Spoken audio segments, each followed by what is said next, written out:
राजा जसवंत सिंह, जो अपने न्यायप्रिय शासन के लिए प्रसिद्ध थे, अचानक एक रात महल में मृत पाए गए। उनकी मौत पर पूरा राज्य शोक में डूब गया। उनके सबसे करीबी सेवक रामभद्र ने सभी से कहा, राजा ने अपनी मृत्यु से पहले मुझे कुछ राज बताने की कोशिश की थी। यह कोई साधारण मौत नहीं है, इसके पीछे जरूर कोई रहस्य है। अगले दिन दरबार में राजा की वसीयत पढ़ी गई। वसीयत में लिखा था, मेरी मृत्यु के बाद मेरी पूरी संपत्ति मेरे छोटे बेटे युवराज विजयसेन को दी जाए और मेरी तिजोरी में रखा गया एक रहस्य पत्र खोलने की इजाजत सिर्फ उसी को मिलेगी जो इस परिवार का असली वारिस होगा। केवल वही रहस्य पत्र मेरे राज्य और परिवार का भविष्य तय करेगा। तिजोरी के ऊपर एक शिलालेख लिखा था, जो सत्य को जानने की हिम्मत करेगा उसे अपने जीवन की कीमत चुकानी होगी। इस वसीयत ने सभी को चौंका दिया। राजा के बड़े बेटे सूर्यसेन ने इस फैसले का विरोध किया, क्योंकि उसे विश्वास था कि असली वारिस वही है। सूर्यसेन ने वसीयत को झूठा साबित करने की ठानी। उसने रामभद्र से कहा, तुम राजा के करीबी थे,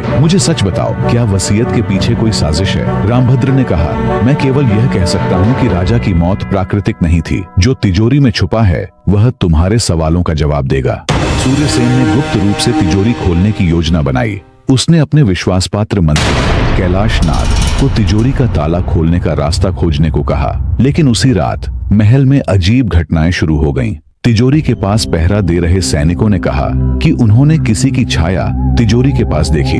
विजयसेन के कमरे में किसी ने एक खून से सना हुआ खंजर फेंका।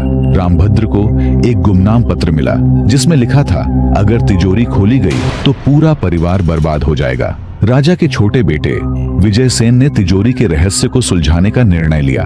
वह अपने गुरु आचार्य वसुदेव के पास गया। आचार्य ने उसे चेतावनी दी, यह तिजोरी सिर्फ धन नहीं बल्कि राजा के अतीत के गहरे रहस्यों को छुपाती है। अगर इसे खोला गया तो सच सबको चौंका देगा। विजयसेन ने गुरु की बात नहीं मानी। एक रात जब पूरा महल गहरी नींद में सो रहा था, विजयसेन और रामभद्र ने मिलकर राजमहल की तिजोरी खोली। तिजोरी में एक पत्र और एक खून से सना हुआ हार रखा था। पत्र में लिखा था, जिस दिन यह पत्र खोला जाएगा उस दिन मेरे परिवार की सच्चाई उजागर होगी। सूर्यसेन मेरा असली बेटा नहीं है, उसे मेरे सबसे बड़े शत्रु ने मेरे परिवार को बर्बाद करने के लिए भेजा था। विजयसेन ही इस राज्य का असली उत्तराधिकारी है। तिजोरी खुलने के बाद महल में अफरा तफरी मच गई। जब सूर्यसेन को यह सच्चाई पता चली तो उसने विजयसेन और रामभद्र पर हमला करने की योजना बनाई। एक रात सूर्यसेन ने अपने गुप्त साथियों के साथ विजयसेन को घेर लिया, लेकिन उसी समय रामभद्र ने सूर्यसेन के खिलाफ पुख्ता सबूत पेश कर दिए। पता चला